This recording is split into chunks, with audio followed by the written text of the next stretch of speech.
one, fight.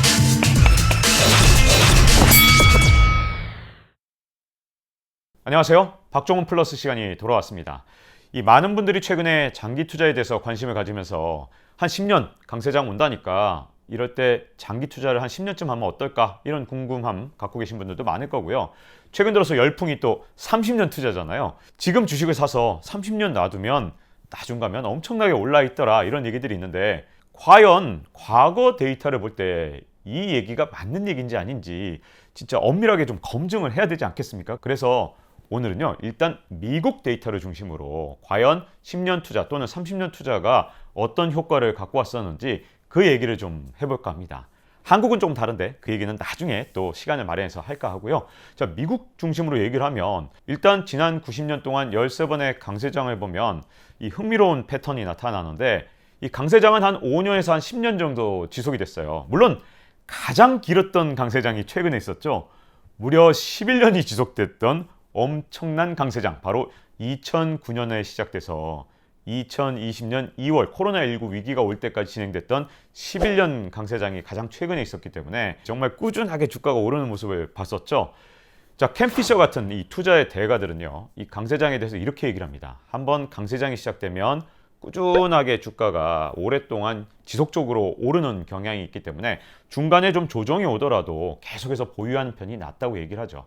캔 피셔도 이 3년차 주가 하락에 대해서는 얘기를 합니다. 그렇지만 그 주가 하락폭이라는 게 한 15에서 한 20%이 정도밖에 안 된다는 거예요. 물론 이 당해보면 굉장히 크지만 이 5년에서 10년 정도 지속되는 이 강세장에서 이 꾸준히 주가가 오르는 게 어느 정도냐 하면 이 저점 대비 무려 평균 13번에 걸쳐서 2.7배나 올랐어요. 그러니 15에서 20% 정도 만약에 주가가 떨어지면 단기적으로는 진짜 충격이죠. 왜냐하면 개별 주가로는 뭐 이게 한 30% 내 거는 이렇게 막 떨어지고 그러면 충격을 받을 수도 있지만 이 길게 보면 어쨌든 지수로는 한 2.7배 정도가 된다니까 이 현명하게 좀 생각을 해본다면 과거의 데이터로만 볼 때는 일단 강세장 초입에 주식을 샀다. 그러면 한 5년에서 10년을 보유했던 게 굉장히 현명한 판단이었던 경우가 어쨌든 과거에 13번이나 있었던 셈입니다. 자, 그러면 30년 장기 투자는 도대체 뭐예요? 이런 궁금함이 생길 거예요. 자, 30년도 굉장히 재밌는 결과가 있는데 자, 이 강세장이 끝나면 어떻게 된다는 얘기죠? 그러니까 5년에서 10년 지나면 주가가 하락했으니까 강세장이 끝났고 5년에서 10년만 이 강세장이 지속됐던 거잖아요. 주가가 하락하는 시기가 오는데 자, 그때 주가 하락을 하는 기간 동안에 어떤 특징이 있냐면 강세장이 길고 꾸준하게 진행이 된다면 주가 하락기는 짧고 아주 강렬하게 내리꽂습니다.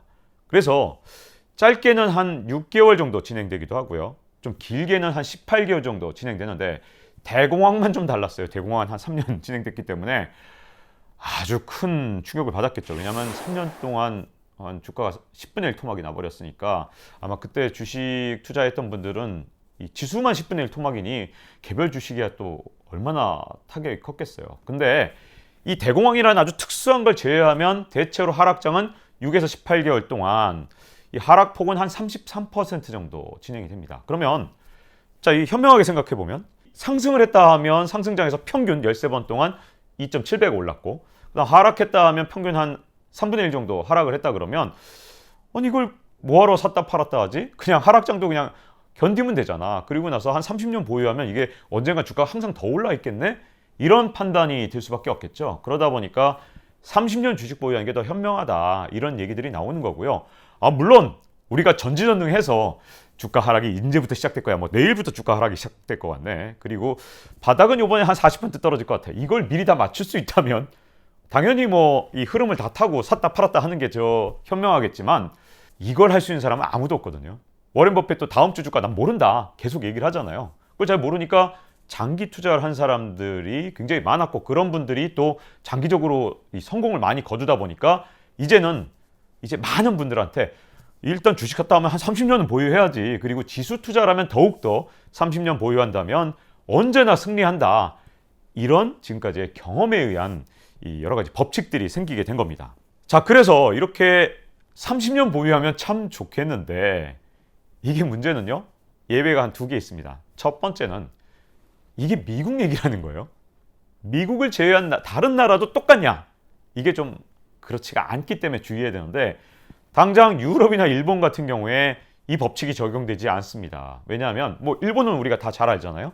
1989년에 버블 붕괴되면서 주가가 다시는 그때 고점으로 돌아가지 못하고 있죠. 무려 30년이 훨씬 넘었는데 말이죠. 자, 여기다가 유럽도 마찬가지입니다. 많은 분들이 유럽에 대해서는 잘 모르는데 유럽도 주가가 2000년에 엄청나게 높았어요. 그런데 유럽의 주요 국가들, 프랑스나 이탈리아 같은 나라들은 2000년에 기록했던 고점을 다시 회복하지 못하고 있습니다. 최근 들어서 주가 상승이 워낙 빠르게 되다 보니까 좀 비슷해졌는데 아직도 이들 나라는 좀 어렵고요. 그나마 좀 괜찮은 게 이제 독일하고 영국인데 뭐 월등한 수준은 아니에요. 좀 오른 정도지. 자, 그러다 보니까 30년 보유했어봤자 이게 뾰족하지 않은 거 아니야? 이런 약간 의심이 살짝 들죠. 자, 그럼 우리나라는 어떻게 될까? 요건 좀 굉장히 다른 문제입니다. 우리나라는 좀 유럽보다 나은 점도 있고 유럽보다 좀 더 못한 점도 있기 때문에 우리나라는 좀 더 따로 분석을 해야 되는 측면이 좀 있어요. 자, 어쨌든 이게 미국 데이터에서는 30년 투자가 지금까지 볼 때 정답이었는데 과거 데이터로 볼 땐 근데 모든 나라에 다 이게 적용되는 것은 아니다라는 단점이 있다는 점에서 우리 코스피는 좀 더 생각해 봐야 될 것 같고요. 다시 이제 미국으로 돌아와서 자, 그럼 과거 데이터가 그랬다고 해서 미래에도 그럴 것이냐? 여기에 또 이견을 제시하는 분들이 있습니다. 헤지펀드의 제왕 레이 달리오라든가 뭐 최근까지도 강세론자로서 투자의 아주 귀재라고 불리는 하워드 막스 같은 분들이 이런 얘기를 하기 때문에 좀 귀를 기울여 볼 필요가 있거든요. 자, 이분들은 어떻게 얘기하냐면 자, 이제 단기 강세장 이게 한 5년에서 10년 진행되는 거 이거를 좀 단기로 보는 거예요. 자, 참 장기는 몇 년이냐? 75년에서 100년 정도 진행되는 또 장기 사이클이 있다고 보는 겁니다. 그래서 자, 이제 화면에 보시는 것처럼 그래프로 나타낼 수 있는데 이제 단기 강세장이 장기 강세장을 따라서 이렇게 찌글찌글 이렇게 움직이는 게 보여요. 그래서 75년에서 100년에 이르는 엄청난 사이클을 이 단기 강세장 요게 이제 따라 움직이는 건데 최근에 우리가 경험한 건 장기 강세 사이클에 있었기 때문에 우리가 지금까지 경험치에 의하면 30년 보유하는 게 정답처럼 보인다는 거죠. 왜냐하면 지금까지 이 장기 강세 사이클이었기 때문에 떨어진다 하더라도 항상 저점은 저번의 저점보다 훨씬 높은 데서 저점이 만들어졌고 다음번 상승폭은 항상 더 높은 데서 상승폭이 있었다는 거예요. 그런데 대공황 지난 지가 벌써 90년이 됐거든요. 그러니까 이 75년에서 100년 사이클이 어느 정도 좀 후반기에 왔다. 뭐 지금 당장 끝난다는 건 아니고 이게 약간 우려가 된다. 이분들은 이렇게 얘기를 하는 거죠. 그리고 또 한 가지 문제점은 뭐냐면 이 정부에서 자꾸만 개입을 하고 또 각국의 중앙은행들이 개입을 하면서 이 사이클이 예전보다 훨씬 더 이 폭이 커졌다는 거예요. 그래서 장기 사이클이 예전에 이렇게 낮은 언덕이었다면 지금은 위기가 올 때마다 돈을 있는 대로 풀어서 원래 가야 될 주가보다 항상 위기가 올 때마다 더 높은 선으로 올려버렸기 때문에 굉장히 높은 언덕이 만들어졌고 이게 약간은 우려가 된다 이런 얘기를 하고 있는데 여기에 대해서는 제 이 복잡계 경제학, 제가 연구하는 이 복잡계 경제학에서 아주 중요한 예 중에 하나를 드는데 바로 옐로스톤을 들거든요. 갑자기 경제 얘기하는데 옐로스톤은 뭐지? 이런 궁금함을 가진 분들이 계실 텐데 옐로스톤 국립공원, 미국 사람들이 좋아하는 국립공원 1위를 하는 국립공원이고요. 이 18세기 후반에 국립공원으로 지정이 된 다음에 아주 철저하게 국립공원 관리공단에서 이 관리를 해왔습니다. 그런데 이렇게 미국 사람들이 좋아하는 국립공원 지금 가보면 지금도 이 타다 남은 이 나무가 공원 곳곳에 있습니다. 미국 사람들이 가장 좋아한다는 국립공원인데 언제 화재가 났었길래 이렇게 타다 남은 나무들이 곳곳에 있지?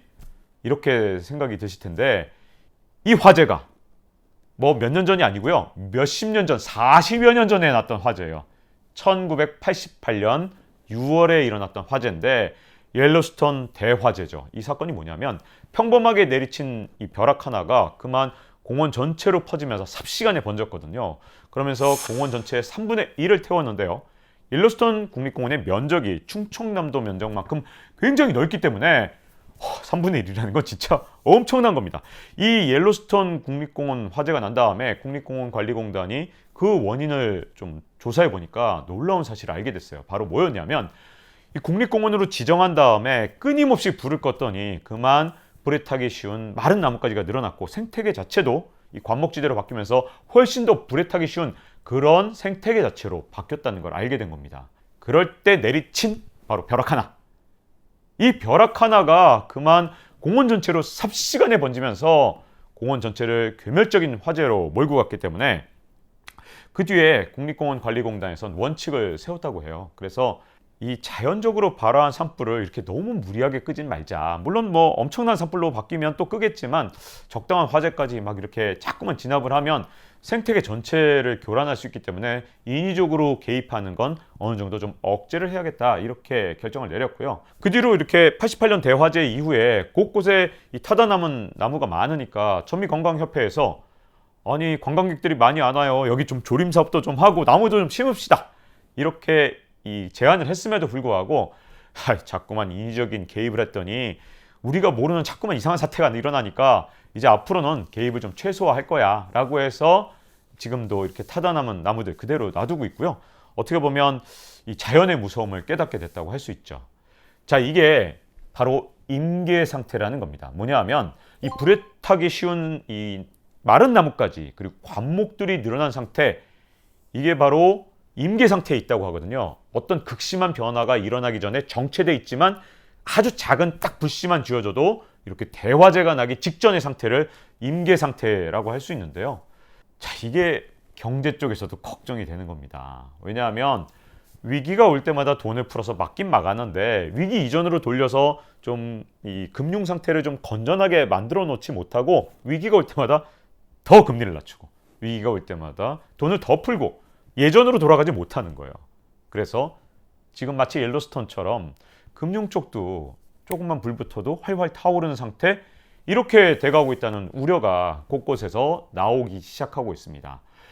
자, 물론 더 큰 돈을 풀고 더 금리를 낮춰서 매번 막아왔지만 이게 언제까지 가능하겠냐 하는 이 일종의 옐로스톤 화재를 걱정하는 그런 우려들인데요.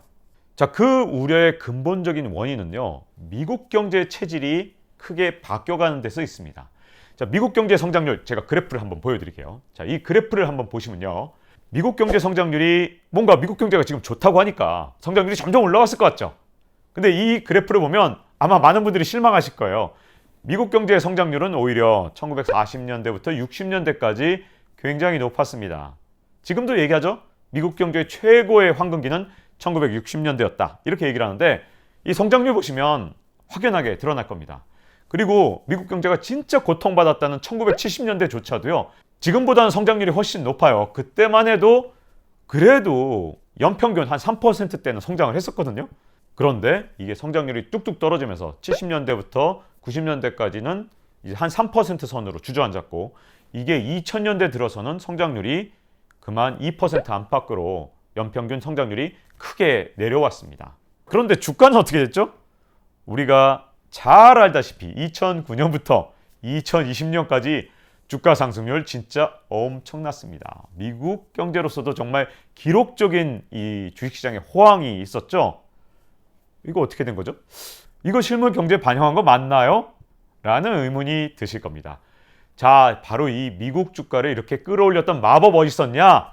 바로 이 그래프 또 보시면 됩니다. 두 번째 그래프를 보면 그 원인이 여기서 확연하게 드러나는데 바로 그 비밀은 미국의 금리입니다. 연준의 기준금리가 1980년 초반만 해도 거의 20% 안팎에서 왔다 갔다 했습니다. 연리 20%. 이거 무슨 연준이 고리대금 뭐 합니까? 세상에 무슨 연리가 20% 우리 이자 제한법하고 비슷해? 뭐 이런 생각이 들 정도로 기준금리가 엄청나게 높았죠.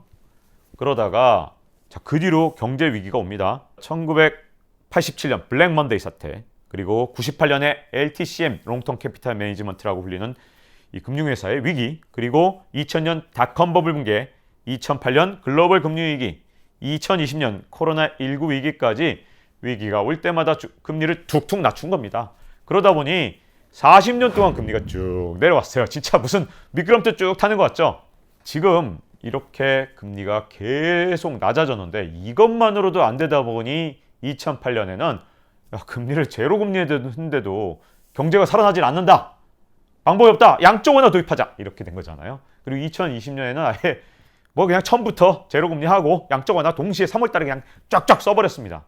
왜냐하면 안 되는 걸 이미 2008년에 경험했으니까 제로 금리만으로 안 된다는 걸 이미 선언적으로 알고 있잖아요. 그래서 뭐 있는 대로 돈을 풀어서 일단 또 경제를 회복시켰죠. 그야말로 끝없이 돈을 풀어서 주가를 부양하고 경제를 살리고 하고 있긴 한데 지금 상황은 딱 그런 것 같습니다. 정말 빚을 태워서 기관차가 달리는 거기 때문에 제가 보기에는 일종의 폭주기관차 같은 거거든요.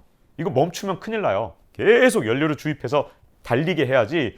이거 뭐 실물 경제가 이미 뒤처지기 시작한 건 이미 1970년대부터 벌써 50년 넘게 진행됐던 일이기 때문에 이게 하루 이틀 일이 아니거든요. 계속해서 지금 이 빚을 연료로 해서 지금 달리고 있는 겁니다. 자, 그러면 이런 상황에서 대응을 어떻게 하느냐? 제가 보기에는 대응의 영역으로 갔다고 저는 생각을 합니다.